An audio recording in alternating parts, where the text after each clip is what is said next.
آنگاه که مرگ گیومرد نخستین انسان را از پای درآورد، از بدنش 7 نوع فلز به وجود آمد: طلا، نقره، آهن، روی، قلع، آبگینه و الماس.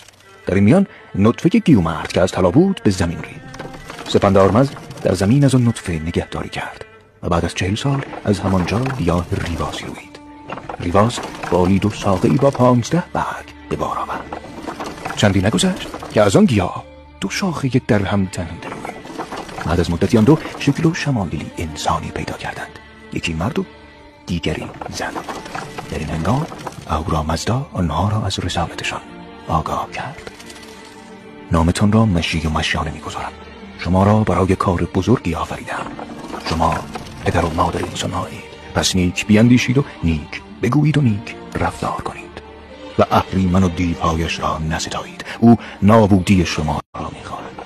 پس از چندی اهریمن به اندیشه مشی و مشیانه آمد و آن 2 را جادو کرد.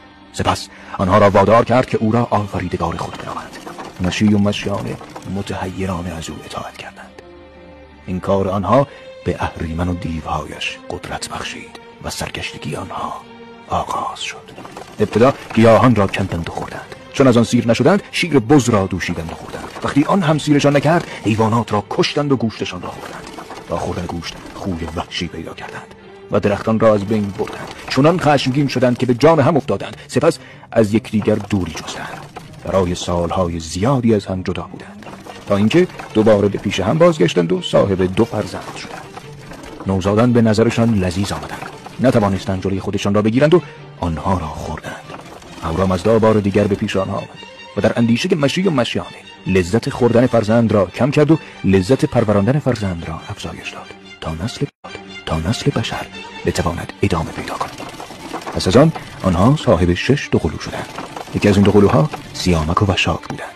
از آنها فرواگ و فرواگین به دنیا آمدند. از آن 2 15 دوقلو به دنیا آمدند. از آن 15 دوقلو خاندانهای بزرگی به وجود آمد تا جایی که خاونیرس پر از انسان شد. از چاره‌ای جز کوچی بزرگ نبود.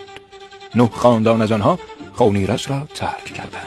سوار بر گاو سریسوگ به دل دریای فراخ کرد زدند تا به سرزمین‌های دوردست برود. خاندان‌های 6 جفت باقی مانده در سرتاسر خاونیرس پخش شدند. یکی از این 6 جفت هوشنگ و یوزک بودند که در ایران هیچ جایگاه داشتند و نژاد ایرانیان از آن 2 پدید آمد.